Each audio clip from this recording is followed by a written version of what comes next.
ঘুষের দিকে বদলি। তার তো শিশু আমরা জানি, তার সাথে বর্তমানে যুক্ত আছেন যারা কর্মরত প্রশাসনের, তারাও ব্যাপকভাবে জড়িত দুর্নীতির সাথে, যেসব প্রমাণও আমাদের কাছে আছে। তাদেরকে না ছড়িয়ে যে লোকটা কুষ্টিয়ার ভালোর জন্য কাজ করছে সেই লোকটাকে সরানোর জন্য এত মরিয়া হয়ে গেলেন কেন আমরা জানি না। আমার সাথে আমার আগে অনেক মূল্যবান কথা বলেছেন, আমি দীর্ঘায়িত করবো না, সকলেই রোজ আসি এখানে আমরা। আমি কাছে একটা কথা বলতে চাই, সরকারি নিয়মে যেমন ভর্তি আছে সেরকমই নির্দিষ্ট জেলা বা আমার এলাকা মহল্লা আমার জেলার বাসিন্দা যাতে প্রত্যাহার করা হয়, এটা আমাদের সকলের একান্ত দাবি। ইনকিলাব জিন্দাবাদ।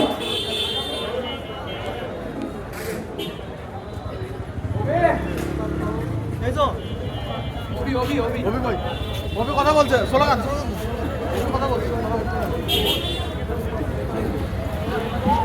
সম্মানিত কুষ্টিয়ার ছাত্র জনতা, আমার প্রান্তীয় ভাই, দেখবেন যে ছাত্র জনতা আছে কি ঘুমিয়ে আছে।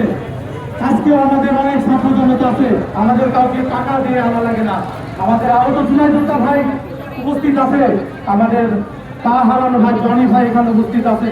জুলাই সেই না পর্যন্ত আমরা কুষ্টিয়া জেলা প্রশাসনের কার্যালয় ছাড়বো না। আমি সবাইকে আহ্বান করতেছি, আপনারা রোদে না দাঁড়িয়ে এই যে জেলা পরিষদের কার্যালয় নিচে যে শেড আছে, এই শেডের নিচে সবাই বসে অবস্থান করবে।